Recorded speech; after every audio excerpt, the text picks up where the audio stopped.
एक बार की बात है, धनीराम एक जमींदार था। धनीराम की बेटी चारू पढ़ाई में बहुत तेज थी, मगर धनीराम का बेटा दिनेश दिन भर आवारागर्दी करता था। इसी बात को लेकर धनीराम हमेशा परेशान रहता था। ये दिनेश कुछ काम धंधा तो करता नहीं है, सिर्फ मेरी मेहनत के कमाए हुए पैसे अपने आवारा दोस्तों में उड़ाता रहता है। तुम समझती क्यों नहीं हो? आप तो ऐसे बात कर रहे हैं जी जैसे कि दिनेश सिर्फ मेरा ही बेटा है। आपका तो कुछ लगता ही नहीं। जब मैं उसे डांटता हूँ तो तुम्हारी ही आंखों से टप टप आंसू बहने लगते हैं। अरे आपसे डांटने के लिए किसने मना किया है? आप तो उसे मारने लगते हैं। जवान बेटा है, कहीं कुछ कर बैठा तो। अरे जवान है तो क्या हुआ, उसे कुछ भी करने की आजादी दे दूं? देखो शारदा, दिनेश सिर्फ तुम्हारी वजह से ही बिगड़ा है। वाह पति देव, बेटी पढ़ाई में अच्छी है तो वो आप पर गई है। अगर आवारागर्दी करता है बेटा तो उसे मैंने बिगाड़ा है। आप तो जैसे जवानी में बड़े सीधे थे। मैंने तो अपने पिता की दौलत को अपने आवारा दोस्तों में कभी नहीं उड़ाया। 20 साल की उम्र में ही काम करने लगा था और अपने पिता का हाथ बटाने लगा था। और तुम्हारा बेटा तो अपने पिता के ऊपर बोझ है। बस कीजिए, इतना भी बिगड़ा हुआ नहीं है मेरा बेटा। अरे इतनी दौलत है, कहाँ ले जाओगे? एक दिन तो वो दौलत दिनेश को ही मिलनी है। बिटिया तो अपने घर चली जाएगी। गांव में ऐसा कोई व्यक्ति नहीं है जिसने मुझसे दिनेश की शिकायत ना की हो। परसों तो दिनेश ने हद कर दी, मुखिया की बेटी बिंदिया को भी छेड़ा है उसने। बस अब मैं अपने बेटे के खिलाफ एक शब्द नहीं सुन सकती। पता है मुझे, आपके मुंह तो वो कलमुआ नौकर प्रकाश सर पर चढ़ा है। संसार में तुम ऐसे पहले पिता होगे जो अपने बेटे की जगह अपने नौकर की तारीफ करते फिरते हो।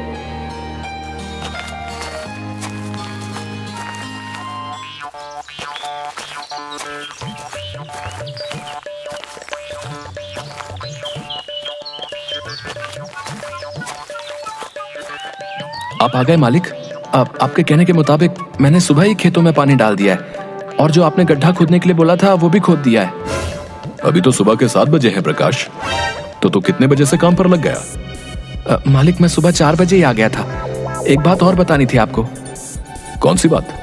कुछ देर पहले मुखिया यहाँ आया था, आपको बहुत उल्टी सीधी सुना रहा था। बोल रहा था अगर वो जमींदार है तो क्या उसके लड़के को गाँव की लड़कियां छेड़ने का कोई लाइसेंस मिला है क्या? वो पुलिस में रिपोर्ट करने की धमकी देकर गया है मालिक। अच्छा है, वो पुलिस में रिपोर्ट कर दे। एक तू है प्रकाश और एक मेरा बेटा है।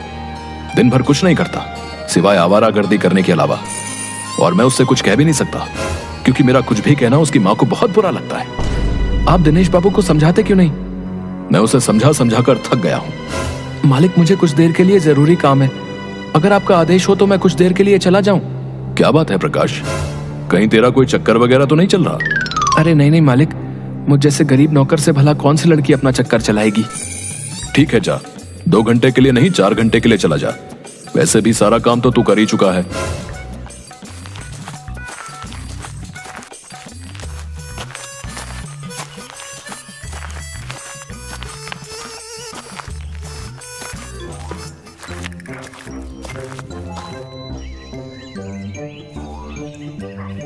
मैं तुम्हारा कब से इंतजार कर रही हूँ प्रकाश। घर में तो तुमसे बात करने का मौका मिलता ही नहीं। चारू, आज मैं तुमसे साफ साफ कहने आया हूँ कि अब मैं तुमसे नहीं मिल सकता। लेकिन क्यों प्रकाश? मैं तुमसे प्रेम करती हूँ और तुम भी तो मुझसे प्रेम करते हो। प्रेम तो मैं भी तुमसे करता हूँ, लेकिन मत भूलो कि मैं तुम्हारे घर का नौकर हूँ। मालिक मुझ पर कितना विश्वास करते हैं, लेकिन कहीं अगर किसी दिन मालिक को कुछ पता लग गया तो वो मेरे बारे में क्या सोचेंगे? मैं कुछ नहीं जानती प्रकाश, मैं तुमसे प्रेम करती हूँ और तुमसे ही शादी करूंगी। अगर मेरी तुमसे शादी नहीं हुई तो मैं जहर खाकर अपनी जान दे दूंगी। चारू गुस्से से वहां से चली गई। कुछ दिन ऐसे ही बीत गए। एक दिन शहर से हुकुमचंद नाम का एक बड़ा व्यापारी मुखिया को लेकर जमींदार के पास आता है। मुखिया को देखकर धनीराम चौंक गया।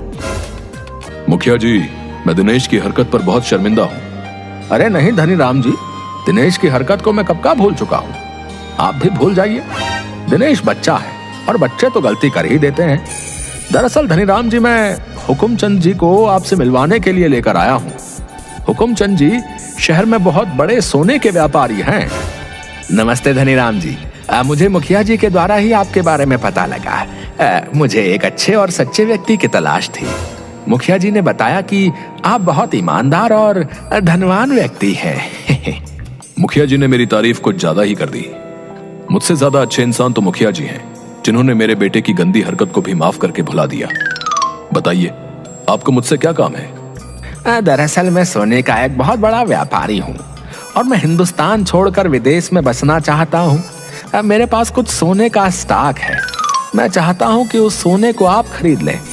मैं वो सोना आधे पौने दामों में बेचने के लिए तैयार हूँ। इतना कहकर हुकुमचंद ने एक बड़ी सी अटैची धनीराम के सामने खोल दी। उसमें ढेर सारे सोने के बिस्किट रखे हुए थे। सोने को देखकर धनीराम बुरी तरह से हैरान हो गया। लेकिन आप इतना ढेर सारा सोना शहर में किसी को भी बेच सकते हैं।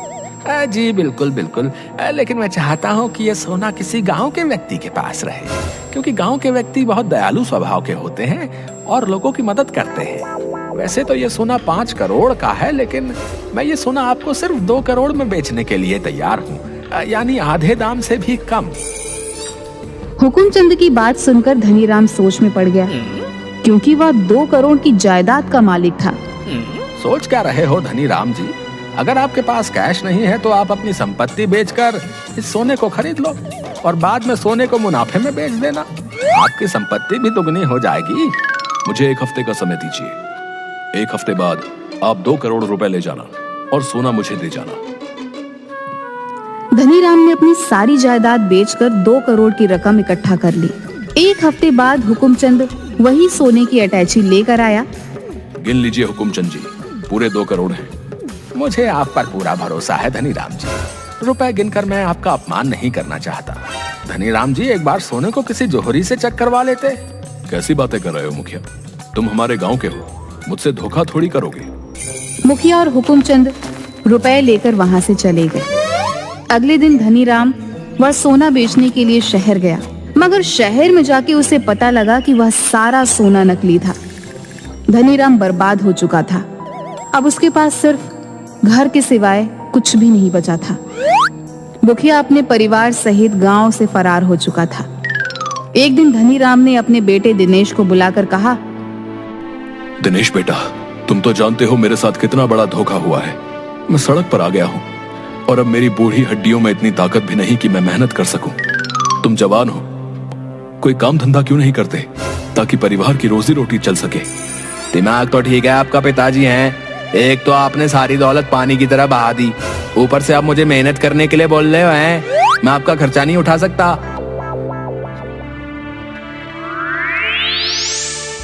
दिनेश बाबू, आपको अपने पिताजी से इस तरह से बात करते हुए शर्म नहीं आती? मैंने अपनी आंखों से देखा था कि कुछ समय पहले आपने धनीराम जी की तिजोरी से 10 लाख रुपए चुराए थे। उस रकम में से ही आप कुछ पैसे धनीराम जी को दे दीजिए। तो मैं उसमें से एक फूटी कौड़ी भी पिताजी को नहीं दूंगा। वो पैसे मेरे खर्चे के हैं और तू ओए 2 कौड़ी के नौकर और मुझे आदेश देगा हैं? और चल भाग यहाँ से। प्रकाश, तुझे मेरे बेटे से इस तरह से बात करते हुए शर्म नहीं आती? निकल जा मेरे घर से और दोबारा यहाँ पर कदम मत रखना। ये कैसी बातें कर रहे हैं आप? बिल्कुल सही बोल रहा हूँ। ठीक है मालिक, आप कहते हैं तो मैं यहाँ से चला जाता हूँ, लेकिन मुझे आपका ये दुर्व्यवहार हमेशा याद रहेगा।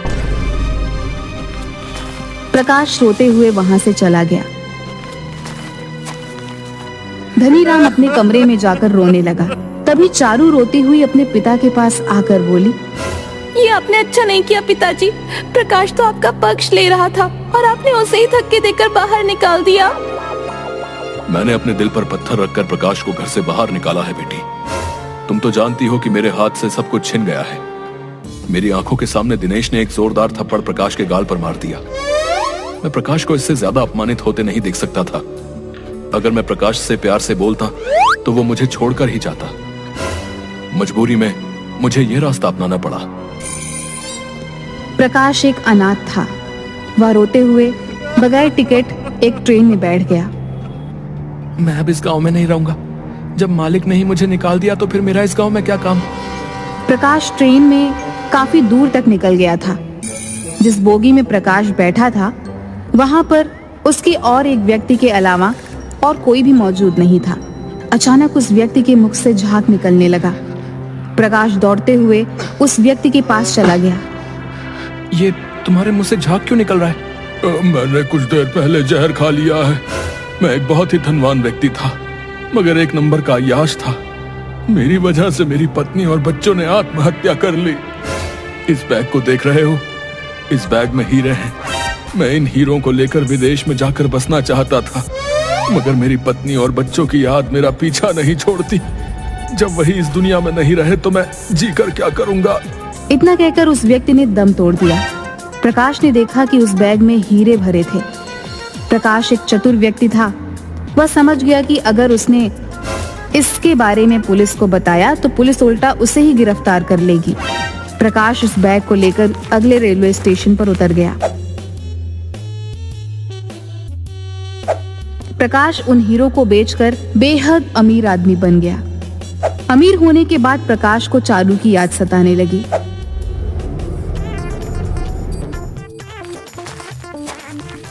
सुखिया चाचा, आप धनीराम जी कहाँ गए? उनके साथ तो बहुत बुरा हुआ प्रकाश। दिनेश ने अपने परिवार के सभी लोगों को धक्के देकर बाहर निकाल दिया। ये सदमा धनीराम की पत्नी बर्दाश्त नहीं कर सकी और वो इस दुनिया से चल बसी। धनीराम चारू को लेकर पता नहीं कहाँ चला गया। लेकिन ये मकान तो धनीराम जी के नाम पर था ना?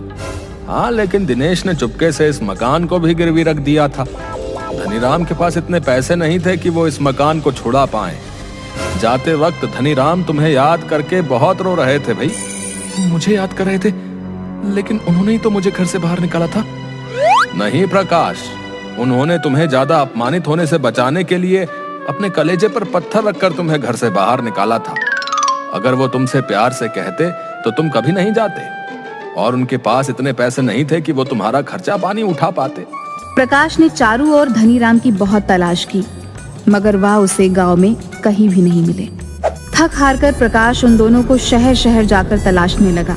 एक दिन तलाश करने के दौरान प्रकाश की नजर दिनेश, हुकुमचंद और मुखिया पर पड़ी। वो तीनों एक कार में अंदर बैठे हुए थे। प्रकाश हैरत में पड़ गया। ये तो मुखिया और हुकुमचंद है जो धनीराम जी को बर्बाद करके गांव छोड़कर भाग गए थे। इनके साथ दिनेश क्या कर रहा है? इनका पीछा करना चाहिए।